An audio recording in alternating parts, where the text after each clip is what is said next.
Y a propósito del virus, de ahí el título de este mensaje, cuando todo se estremece. De eso quiero hablar en este día. Cuando surgen crisis, nosotros buscamos puntualmente respuestas, porque surgen muchas preguntas, por supuesto. Cuando hay situaciones como la que el mundo está viviendo por causa de este virus, nosotros normalmente nos llenamos de temores, de inseguridades, de muchas preguntas sin respuestas. Y puntualmente comenzamos a preguntarnos, en el caso, por ejemplo, del coronavirus, ¿qué provoca? ¿Será mortal o no será mortal? ¿Será cierto los videos que vemos por las redes sociales? ¿Dejará secuelas si me llega a dar? ¿Cómo no me voy a proteger? ¿Qué tenemos que hacer? ¿Qué tenemos que comprar? He visto que la gente anda como loca comprando en los supermercados. Yo tengo que comprar también. ¿Será que tengo que meterme en la misma ola de pánico? Y en un mundo de redes sociales en el que cada uno decide qué información creer y qué información desechar, y en el que además a veces no toda la información nos satisface, o en el peor de los casos no sabemos administrar tanta información, eventualmente nos vamos a llenar de miedo, de pánico, y comenzamos a actuar en base al miedo y no en base a una realidad. Comenzamos a operar en base al temor de lo porvenir y no en base a una información más verídica. Entonces, cuando todo se estremece, comenzamos a hacer cosas que no deberíamos, pero que a veces es natural en el ser humano, por causa de que somos personas imperfectas y el miedo a veces nos gobierna.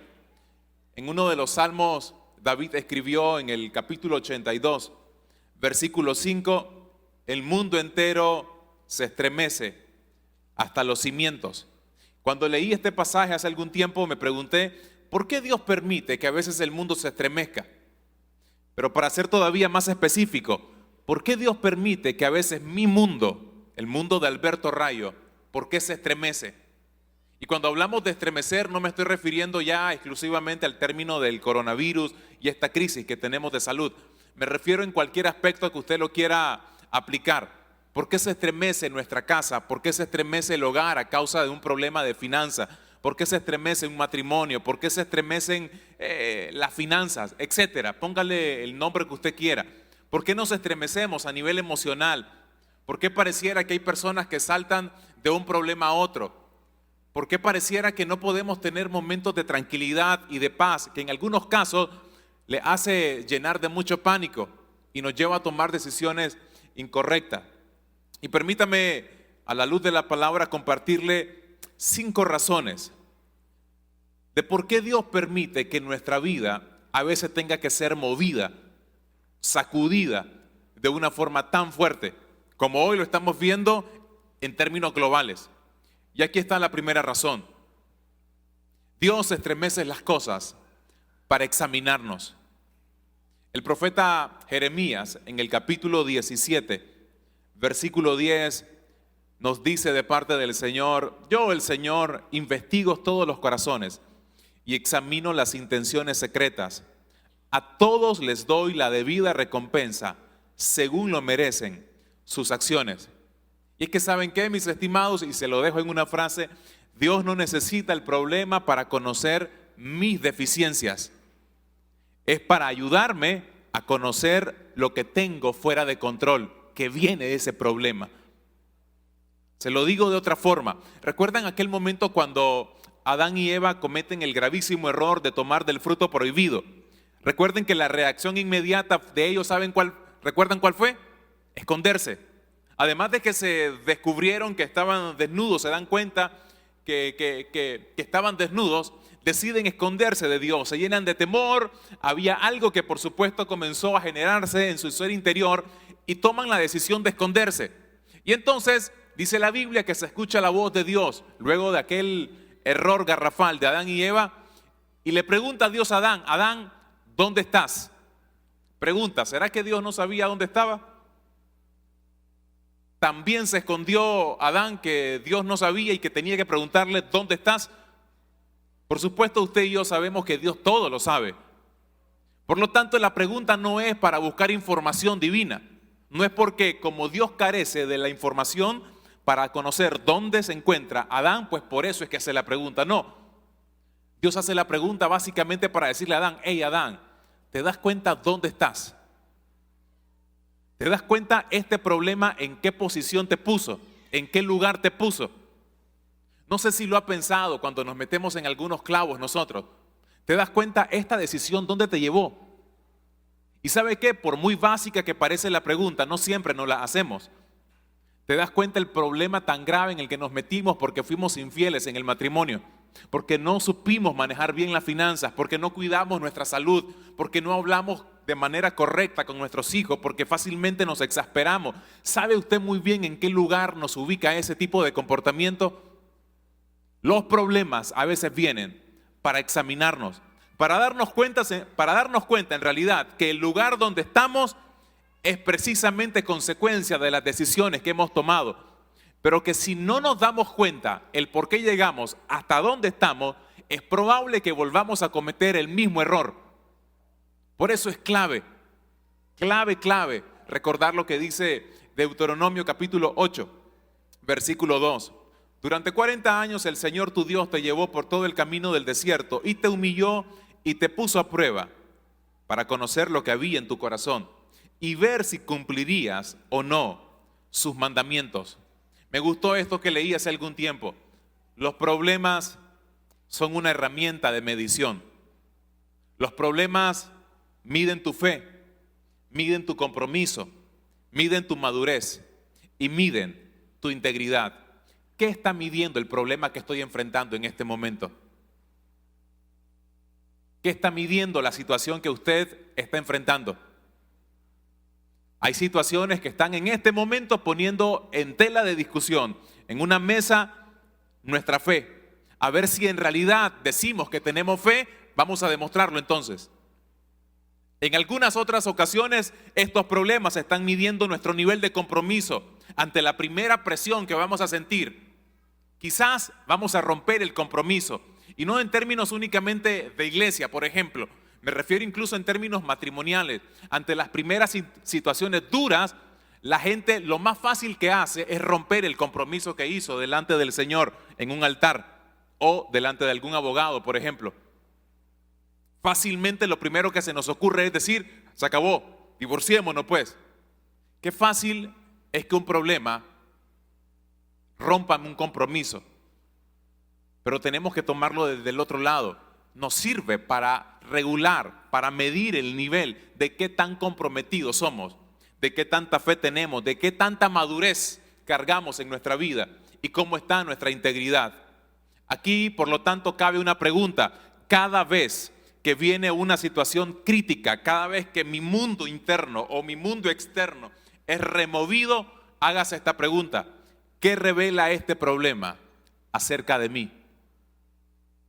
Orgullo, falta de perdón, me enojo fácilmente, tengo un serio problema en mi comportamiento, soy muy impulsivo, tengo una adicción que no he logrado romper. ¿Qué revela esta situación? La segunda razón que pienso que Dios usa para permitir las situaciones duras es esta.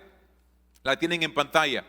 Dios estremece las cosas para corregirme. Ya no es solamente para examinarme, sino también lo usa para corregirme. En el libro de Hebreos, en el capítulo 12, verso 8 en adelante, se dice lo siguiente: si Dios no los corrige, como lo hace con todos sus hijos, entonces ustedes no son en verdad sus hijos.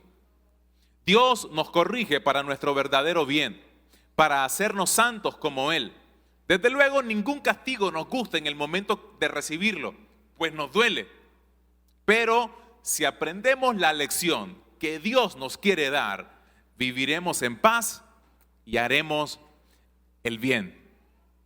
Mi estimado hermano, la corrección es la prueba de que eres parte de la familia de Dios. Aunque no nos guste muchas veces ese método. Yo corrijo a mi hijo porque lo quiero, por supuesto. Ahora, yo disfruto corregir a mi hijo y no tanto. Honestamente no me gusta. No es que no tanto, no me gusta corregir a mi hijo. No me gusta castigarle. Sin embargo, estaría demostrando que no lo amo si no lo hago. Y Dios es exactamente igual. De hecho, por eso es que lo hacemos nosotros, porque Él lo modela. Si Él nos disciplina es precisamente porque te dice, ¿sabes qué?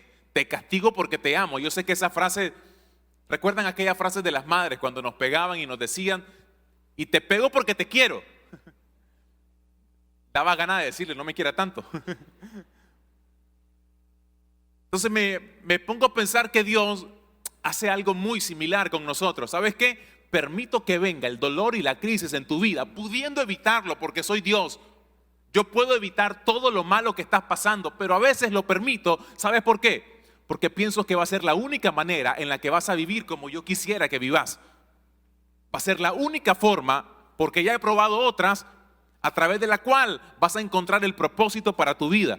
Vas a entender que hay cosas que no tenés que mantener en tu comportamiento o en tu carácter.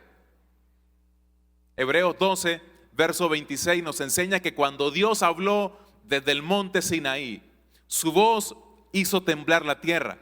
Pero ahora Él hace otra promesa, y aquí está refiriéndose cuando Él venga a establecer su reino. Pero permítame usar este verso como una analogía, como una forma de ilustrar lo que Él hace con nosotros hoy por hoy. Una vez más, haré temblar no solo la tierra, sino también los cielos. Eso significa que toda la creación será agitada y removida. Al final de los tiempos, nuestro planeta, el que hoy conocemos, será removido. Vendrán muchas cosas mucho más difíciles que las que estamos enfrentando en este momento y que va a generar más caos, más pánico, etc. El punto es que el planeta será removido en su tiempo. ¿Para qué? Solo permanezcan las cosas inconmovibles. Me gusta creer que es exactamente lo mismo que sucede con nosotros en este momento. Somos removidos para que quede en nosotros lo que realmente tiene valor eterno. Es como cuando removemos la tierra, la arena, para que se quite todo lo que está dañado, todo lo sucio, todo lo malo. Esa zarandeada, esa zaranda, como normalmente se le llama a ese ejercicio en construcción de limpiar la arena, es precisamente lo que Dios hace con nosotros, zarandearnos. Lo que pasa es que para nosotros la palabra zarandear suena como a un castigo doloroso, a una forma injusta, a un Dios malévolo que está dispuesto a lanzarte el rayo, a lanzarte un castigo, a lanzarte una enfermedad y un dolor. Y no se trata de eso. Se trata de un Dios que por causa de su amor permite la crisis, pudiendo evitarla a veces, pero para sacar lo mejor de nosotros. Amén. Job capítulo 5, verso 17 nos enseña que ciertamente qué afortunado es aquel a quien Dios corrige. Qué afortunado, qué dicha. En otra versión dice bienaventurado, feliz debe ser aquella persona que es corregida por Dios.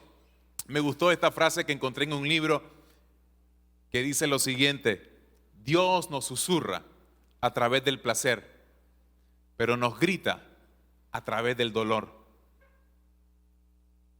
En momentos de felicidad, de bienestar, se nos hace fácil levantar manos y es casi que fácil escuchar a Dios en momentos de bienestar. Fácilmente comenzamos a escuchar a Dios, pero en momentos de crisis se nos dificulta, el oído como que se nos tapa, porque el dolor es tan fuerte que no escuchamos a un Dios de amor y de consuelo y de esperanza. No escuchamos las promesas del Señor. Podemos estar en un lugar como este, escuchando a un predicador que te está hablando acerca de las promesas del Señor, que Dios va a cumplir su propósito en tu vida, que Dios te va a llenar de paz, que Dios te va a llevar aquí, que Dios va a hacer contigo esto, que Dios hará contigo aquello. Pero el dolor no nos deja escuchar. La crisis no nos permite escuchar a un Dios que está hablando amor. Por lo tanto, a veces usa ese mismo dolor y lo canaliza para gritarte, para alzar la voz, Dios, y te dice: ¿sabes qué? Te amo, pero a veces no me escuchas. No me estás escuchando. No me estás entendiendo en los momentos suaves, en los momentos buenos. No me escuchas. Y necesito que me escuches. Te amo. Número 3. Y antes de pasar a la tercera razón, en este segundo punto vale hacerse esta pregunta: ¿qué me está enseñando este problema? La primera es: ¿qué revela? La segunda es: ¿qué me está enseñando de parte de Dios? ¿Cuál es la lección que estoy aprendiendo? Tercera razón, Dios estremece las cosas para dirigirme. Salomón dijo en Proverbios 16, versículo 9, la mente del hombre planea su camino, pero el Señor dirige sus pasos. ¿Ha notado que las crisis cambian nuestros planes? De hecho, nótelo en el mundo hoy por hoy. El bendito coronavirus canceló todo. No hay conciertos, no hay eventos deportivos y en algunos lados no hay reuniones ni de iglesia. No hay nada en esos países que están más golpeados, por supuesto. Ve a Italia, ve a España, los mismos estadounidenses. Provoca cambio de planes. Una enfermedad diagnosticada nos provoca un cambio de plan. Tal vez apuntábamos nuestra vida en aquella dirección, pero vino un golpe bien duro que nos hizo considerar la ruta que llevaba nuestra vida. Y entonces fue cuando decidimos, no puedo continuar viviendo de esa manera, no puedo transitar más en esa calle, en esa vereda. Cambio de dirección. Dios usa las crisis para redireccionarnos. Una vez más, la mente del hombre planea su camino, pero el Señor dirige sus pasos. Alguien una vez dijo, no cambiamos cuando vemos la luz del fuego, cambiamos cuando sentimos el calor. ¿Han visto a los niños cuando uno le dice, no te acerques al fuego? Está viendo la luz, está viendo el fuego que está por supuesto ahí, pero él quiere ver. Hasta que se quema, se aleja. No meta el dedo en el enchufe, le decimos popularmente. Y a veces nos hemos dado cuenta que hasta que se pegue su golpecito, ¿no? Se va a dar cuenta que no debe tocar. Y va a cambiar la dirección para la próxima. ¿No sucede así también con nosotros? En la vida, los golpes nos cambian. Nos cambian las decisiones que tomamos. Nos cambian la ruta que hemos trazado. Y es como cuando ponemos el GPS, y aunque aquí en Nicaragua casi que no se usa tanto, pero eventualmente yo lo uso en lugares que no conozco mucho, y lo pongo. Y entonces cuando uno va transitando por la carretera, me voy guiando por el GPS y de repente un hoyo, un accidente, lo que sea, ahí no me permite seguir la ruta que el GPS me daba, entonces cambio la dirección. Y entonces me doy cuenta que siempre pueden haber circunstancias en el camino que me van a hacer cambiar el plan. Puedo llegar más tarde, más adelante. Siempre. Hace 5 años, casi 5 años, todavía 4 años y como 3 meses, 4 meses, estábamos viajando de Carazo a Huigalpa. Es un viaje rápido, es un viaje en 3 horas. Pero yo lo quería hacer como en 2 horas y media porque teníamos una actividad en la iglesia. Cuando estuvimos como pastores allá, era un día sábado y teníamos bautismo, si no mal recuerdo. Y entonces salimos como a las 12:30 de Carazo, en Diriamba, y de ahí agarré ese vehículo y no le bajé de 120. Pero no le bajé para nada. Le estoy diciendo el Alberto del 2015, ¿oyó? Este no es ya el mismo. Este Alberto ahora más de 80 ya no. Pero en aquella época recuerdo que mi esposa, que como les dije hace poco, es una policía andando, una policía de tránsito andando, tuvimos una de esas pláticas tan amenas que todo matrimonio tiene cuando no se ponen de acuerdo, no, baja la velocidad, no, vamos tarde, mejor tarde pero seguro, dice, no, pero es que yo no quiero llegar tarde, pero tenés hijos, tenés una mujer y tenés 2 hijos. Y toda la plática fue así, muy amena, bien agradable. Fuimos subiendo el tono en la medida que íbamos avanzando en la carretera. El punto es que yo nunca cambié la velocidad. Hasta 3 kilómetros antes. 3 kilómetros antes. Solo era básicamente 2 minutos. 3 kilómetros antes de llegar a mi destino, impacté contra un vehículo. Gracias a Dios solo hubo daños materiales, no hubo nada malo, y no iba a 120 tampoco cuando impacté, si no me hubiera matado, porque venía saliendo de una curva, así que no iba tanto. Chocamos a una velocidad como la mitad más o menos. De cualquier forma, me puse a pensar, si hubiera hecho caso. Y al final ni fuimos los culpables en el choque, porque el otro vehículo, el conductor del otro vehículo hizo un giro indebido, y por causa de ese giro indebido fue que impactamos. Pero de cualquier forma no me interesaba el dictamen de la policía, si a la vuelta yo tenía una enorme carga de responsabilidad y una enorme culpa, porque yo pensaba, si hubiera ido más lento probablemente me da tiempo para frenar y no, jamás hubiera chocado. Es más, tal vez ni siquiera lo hubiera encontrado el vehículo. Y hoy no manejo tanto, tan rápido. Pero me doy cuenta que tiene que suceder algo, un duro golpe, para entender que la ruta tiene que cambiar en la vida. La pregunta es esta para usted, mi estimado y mi estimada: ¿a dónde me está llevando este problema? ¿A dónde? ¿Le está haciendo cambiar la forma de vivir?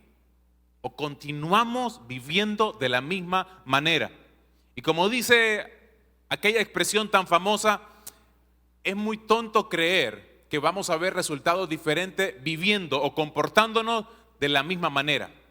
No se puede enfrentar un problema con la misma mentalidad con la que lo ocasionamos. No se puede enfrentar un problema con la misma mentalidad con que lo ocasionamos, porque jamás saldremos de ahí entonces. Y aquí está la cuarta razón. Dios estremece las cosas para protegerme. Dios remueve mi vida para, curiosamente y extrañamente, aunque nos parezca raro, protegernos. A veces un problema es una bendición disfrazada. A veces lo mejor que nos puede pasar es que no nos vaya tan bien, por raro que parezca. Si no, pregúntenle a José. Pregúntenle a José si le gustó haber sido lanzado por unos hermanos que lo rechazaban en un hoyito bastante profundo. Pregúntenle si acaso le gustó que por culpa de la esposa de Potifar lo hayan metido en una prisión injustamente. Evidentemente no habrá sido agradable.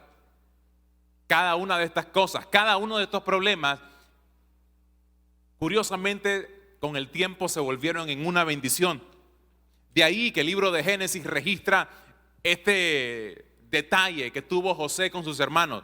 En el capítulo 50, versículo 20: ustedes pensaron hacerme mal, pero Dios transformó ese mal en bien. Ustedes pensaban que esa enfermedad era mala, pero no tienen la más mínima idea que esa enfermedad despertó una fe que jamás habían logrado ver dentro de ustedes, y que hoy pueden orar con un fervor, con una pasión, con un entendimiento que tal vez antes no oraban por causa de la enfermedad que se les diagnosticó.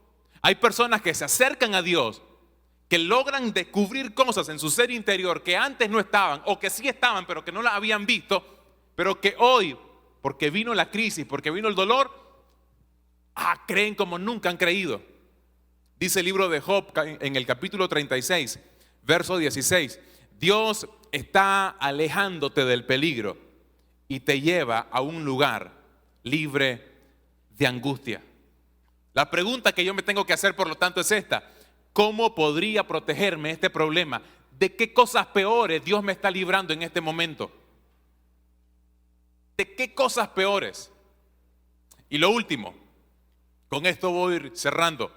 La quinta razón del por qué Dios permite que mi mundo se estremezca es para perfeccionarme. Y creo que es la razón principal. ¿Saben qué significa esto? Es para hacerme más como Jesús. A veces el dolor es el precio del crecimiento.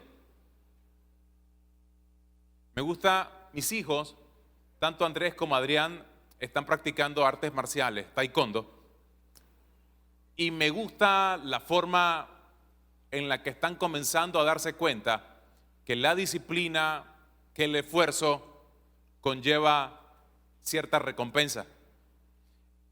Y que las cosas buenas no tienen necesariamente que ser fáciles. Y se siente mucho más agradable, mucho más satisfactorio cuando te das cuenta que te costó dolor, que te costó sudor, que te costó una lesión, que te costó un golpe. Y me encanta que, por ejemplo, que a través del deporte ellos puedan darse cuenta que el esfuerzo, que los golpes, que las lesiones le van a llevar a hacer en el deporte lo que se supone que tienen que ser. Lo mismo sucede en la vida diaria. Los golpes de la vida, mis estimados, si los logramos canalizar bien, nos van a lograr asemejarnos más a Él. Cuando alguien le ofende, es la oportunidad correcta para aprender a perdonar como Cristo lo hizo. Cuando alguien lo exaspera, es la oportunidad correcta para mostrar su mansedumbre, tal y como Cristo lo hacía. Cuando tengo el deseo de querer enorgullecerme por alguna cosa buena que haga, es la oportunidad para ser humilde como Cristo lo hizo. Cada situación dura habla de cómo puedo parecerme a Cristo. En este momento, de lo que usted está viviendo, ¿qué podría tomar? Y que usted sabe que si lo hace, se estaría pareciendo más a Cristo. ¿Qué podría hacer? El apóstol Pedro escribió en su primera carta, en el capítulo 5, versículo 10. Pero después de que ustedes hayan sufrido por un poco de tiempo, Dios hará que todo vuelva a estar bien. Yo cada vez que leí este pasaje, no lo hemos leído todo, pero como que era bonito y a la vez no. Honestamente eso era mi pensar. Porque él me decía al comienzo, después de que hayan sufrido un poco de tiempo, pero ¿para qué sufrir, Señor? ¿Para qué? Pero luego añade, Dios hará que todo vuelva a estar bien y que ustedes nunca dejen de confiar en Él. ¿Saben qué va a ser importante que se den cuenta? Que no importa lo fuerte que se mire el dolor en este momento, ese dolor no está diseñado para ser eterno en ustedes, está diseñado para formar a Cristo dentro de ustedes.